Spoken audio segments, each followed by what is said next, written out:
To take macro photos on the Redmi 15, first of all, just make sure that you have good lighting condition. This is the essential thing because in this smartphone, there's no dedicated macro mode.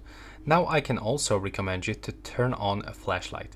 With the flashlight, you will even get better result. Now try to put your phone steady, hold it with your two hands and start zooming in.